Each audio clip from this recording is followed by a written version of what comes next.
Hello, and welcome to another Project Zomboid Apocalypse series. So we're going to be starting a new series because something like a huge problem that we had with the last series is we're in Meldroff KY. And as we go through, we kill zombies, then we drop all the loot on the ground. So the situation after a character's been alive for like 3 or 4 months, even it was probably close to like 4 months already.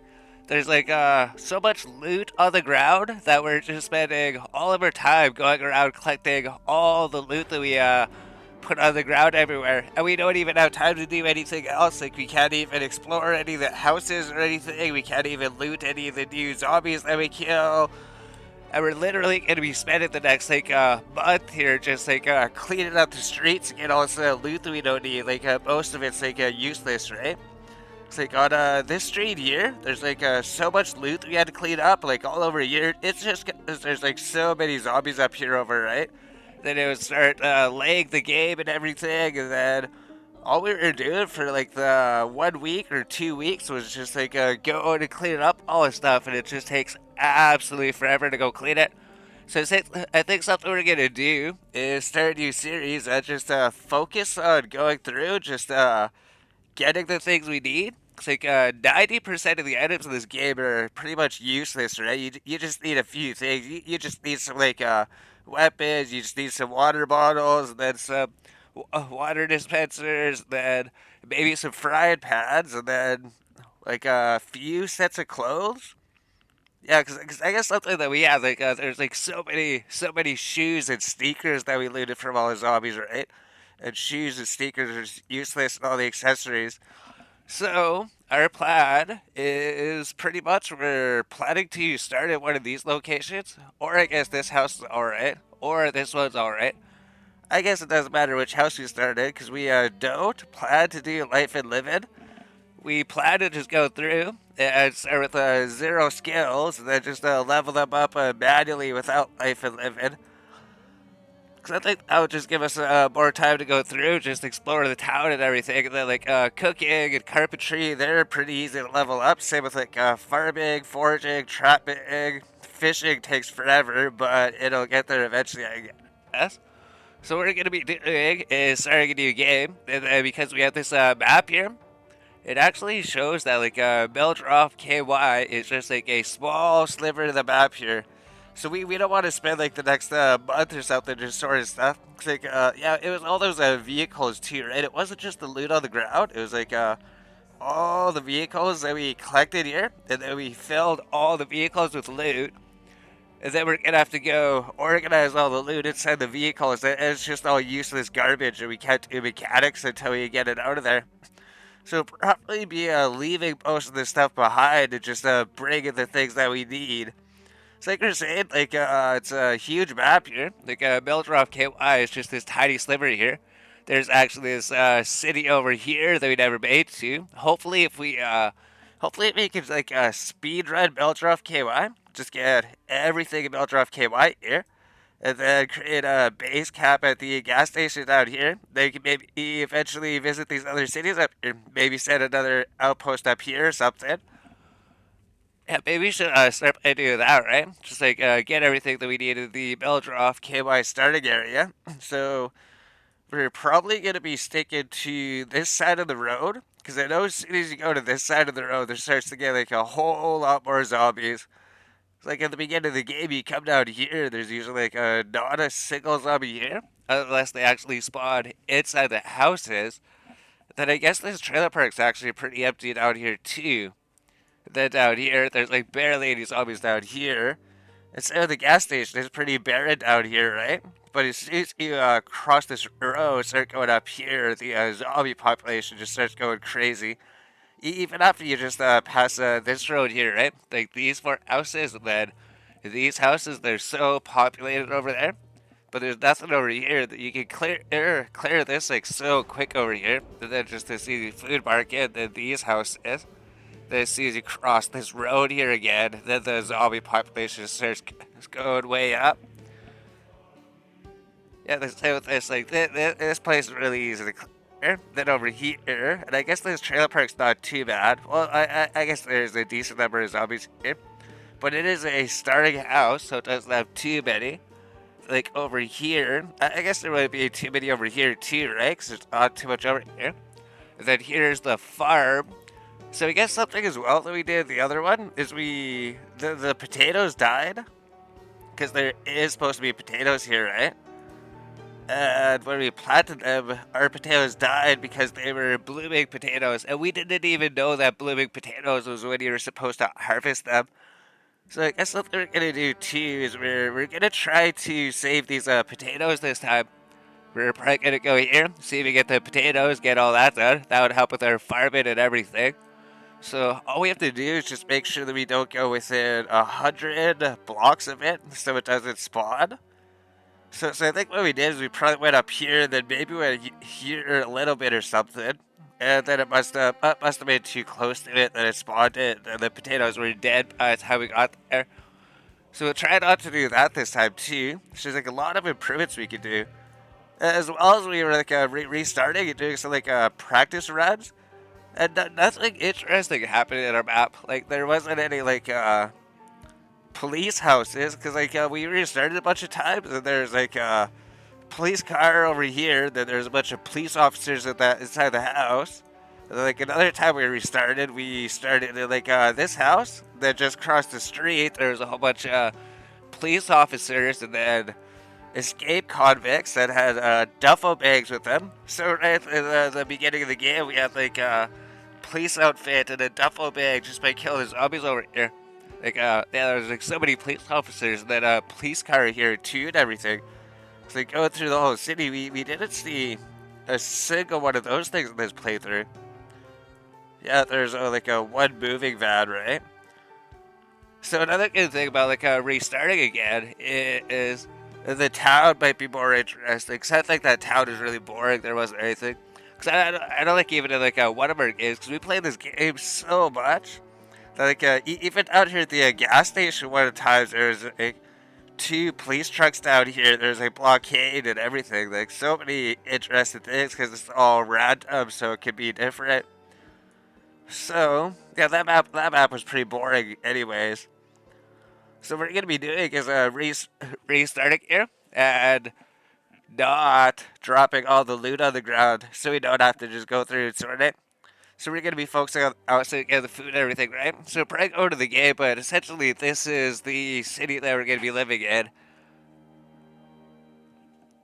We're gonna try to get through it as fast as possible and then move to the next city here. So if we go here, and then go into the game here, we're playing Project Zomboid Apocalypse game mode. So we looked at the map, everything, we planned everything out here. We've played so much, so we know everything. So we're going to be doing Project Zomboid Apocalypse game mode, Meldorf KY, which is a city we're just looking at. We don't know anything about the other cities because we've never been there. And we're going to be doing the same skill tree. We are actually thinking of going like thin skin and slow healer. Because if you never get hit, these things are just like free points, right? Because we're going for like 3 or 4 months and we never got hit. But there's nothing you can do with them, right? Because these things, they are addictive. It's like if you're walking through trees or something, you get cut through the trees or jumping a fence, or sometimes the zombie might get you and he's jumping a fence, he lunges, you might scratch yourself. At this thin skin, it actually decreases your defense if they do attack you. So for like the end of the game, you'll always have this. Yeah, that's why I came up with this idea. So with the very underweight, you can regain the weight, and then this is essentially like 10 free points here, right? Then with unfit, you can regain the fitness. So that's like 10 free points once you get that. And this is a weak. That's 10 free points. Like strength is so easy to train actually. So weak is like the freest 10 points you get. That's when you get the strength and then the fitness and then the weight back. It's like these are all essentially gone. And that's just 3 points. The only negative that we're left with is just this weak stomach here. That's it. And then these are essentially gone after we get the strength, fitness, and the weight here. And it gives us all these positive things, right? Like the Speed demon, cat-sized, dexterous, outdoorsman, wakeful, lucky, nutritionist, fast learner, keen hearing, low thirst, organized. It's like keen hearing is definitely the #1 trait. This thing, when zombies are coming behind you, then you only have like a half a second to respond. But with this thing, you have like a 1 second. You probably have more than that, right?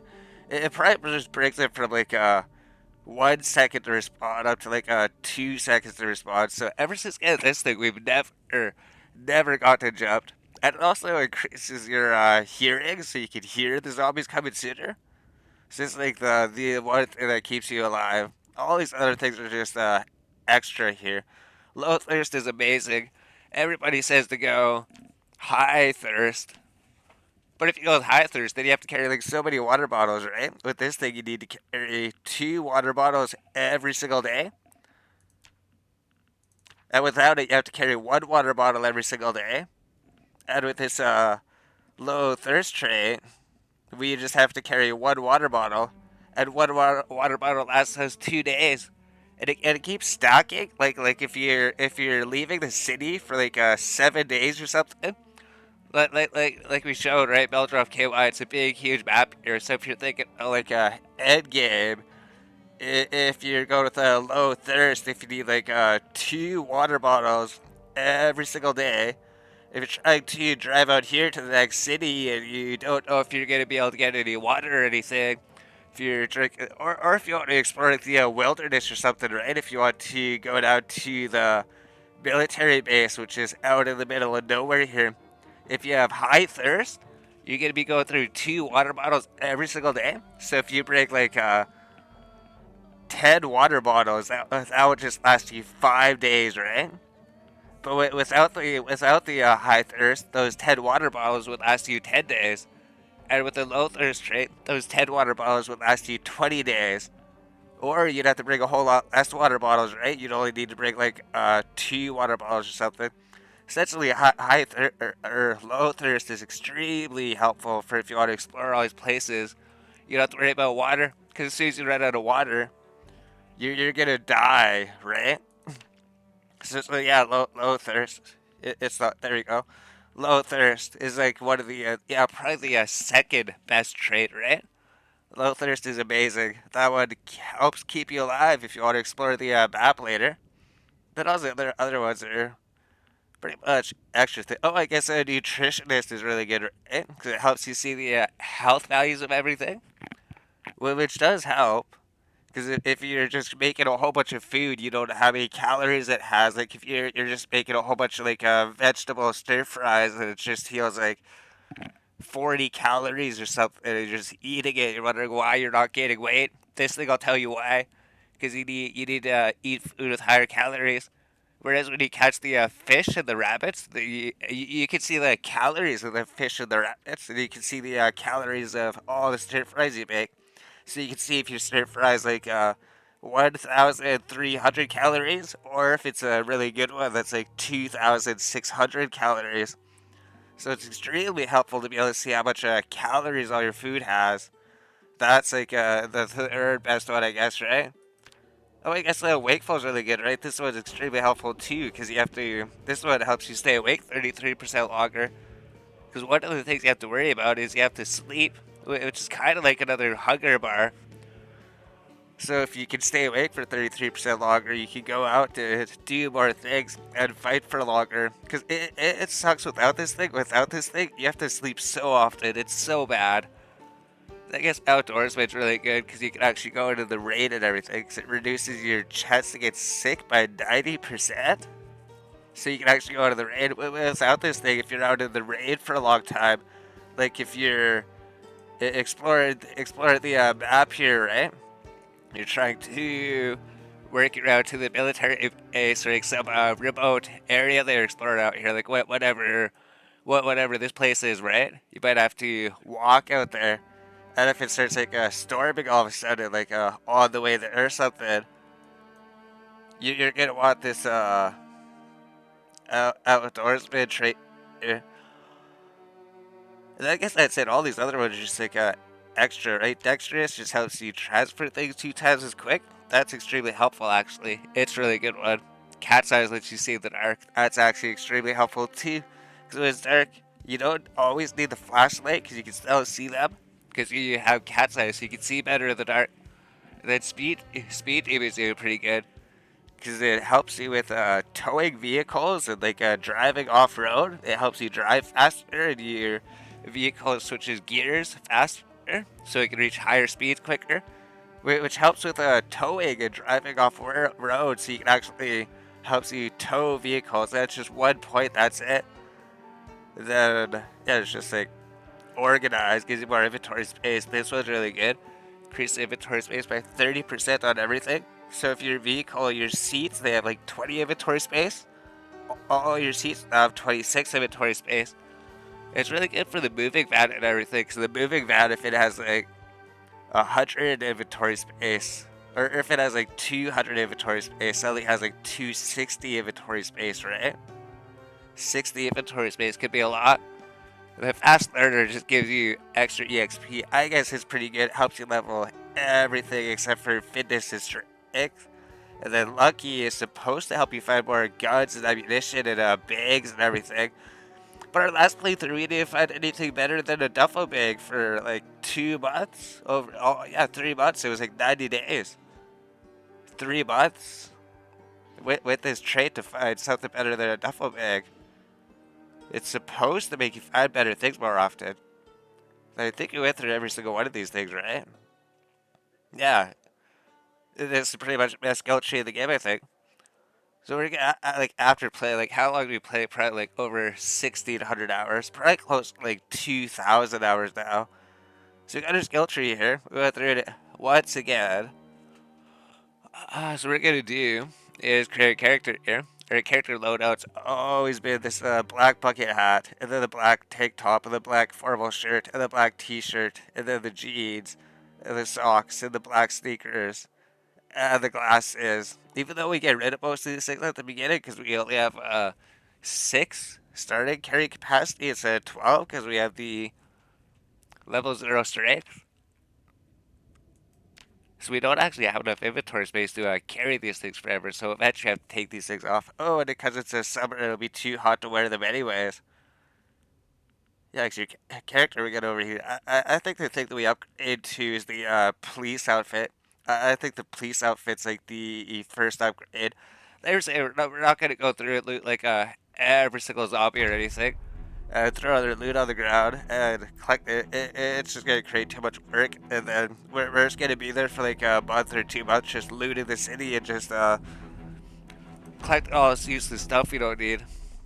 So the only thing that we need is to start in a good starting house that is into the trailer park. I'll probably pause the video, or should we end the video? Right? Is this like the introduction? Apocalypse, Mildred KY. Maybe we'll like find a good starter location or something. New skill tree where they went over this. This one's really good. All you have to do is just regain your weight and then train your strength and fitness. And then you get 30 free points. Yeah, Sitso works good. So, are we gonna do without Life and Living, right? Because now that we're sitting here in front of the TV, it's tempting to do Life and Living, just because it's so easy to do. And this house is actually pretty good, because it's right beside the Northern food store. So if we make our way to the Northern food store, then clear that, and then come down, then clear the Southern food store, and then make our way to the other food store, right? Because that's our theory. Like this cooking, you sit here and do Life and Living to do cooking, or you could go loot some more fresh food, and then you get your cooking EXP just from cooking more fresh food that you actually use here, right? Shrizel is signing up for new Life and Living. I know it's the right idea to not do it, right? So we're starting at this house. So this is our starting house right here. If we weren't watching Life and Living, we get like a level 1 cooking just by watching it. Then we have to hang out here for a bit, probably kill some zombies, see if you get a watch, and then watch Life and Living to get level 1 carpentry. And then we'd have to work up here, clear the food store, go up here, see if there's the skill. Oh yeah, we'd have to be searching for like the cooking and the carpentry skill books as well. And then we'd have to stop here or something, or run our way back down here. Then make sure to find TV. But 18 o'clock, and then tomorrow we get like level 2 cooking, almost level 2 carpentry, and then we need to find like the level 2 cooking skill book, and then we need to find level 2 carpentry, level 3 cooking carpentry, and then we get them literally up to level 5 just by watching Life and Living. Or we go here, just go to this house, go straight to this far house, maybe check this house, run down here, go get this food store, then go over here, go get this food store. We could probably do that a lot faster if we're not doing Life and Living, right? Because if we're watching Life and Living, we'll be stuck inside these houses. We'll be coming here like every 6 hours. We have to read the books. We have to search for the scout books and collect them and everything. And I think at the time, because what does it take, like 30 minutes? Less than that? And sometimes you're going to be reading the book. Yeah, you're going to want to read like an entire skill book. Yeah, we're going to have to read like Cooking 2, Carpentry 2, Cooking 3, Carpentry 3. We're going to have to read those skill books. That's going to take a long time, right? And in the time that we read those skill books, that's going to take like 2 full days almost. In those 2 full days, just reading those skill books, we could be out here doing other things. So it might be like 3 days or something that takes up 3 full days. That we could just be going around the city, get more important things now, like searching for vehicles, collecting food, getting everything saved up, moving everything to the main gas station or something, or main base up here, and getting all of our stuff situated. So many options, right? So we'd have to think about. We were thinking about that, right? Life and Living. We could do that. I get all that. The okay, that's why I do that. So we have to figure that out, right? And the only thing this year is like Foraging 2, First Aid 3. And if we don't watch Life and Living, it would just be collecting the skill books and just leveling these up whenever we want, right? So we'd be like, what, like almost level 2 foraging. We'd be like level 1 trapping, like level 1 fishing, almost level 2. We'd be like level 1 farming, almost level 2 farming. Then it wouldn't be worth reading those skill books anymore. Yeah. Oh, I guess Life of Living, it skips reading those skill books, right? You don't have to read Cooking 1, you don't have to read Carpentry 1, you don't have to read Fishing 1 or Farming 1 or Foraging 1, because you get enough EXP. But you're stuck inside the houses.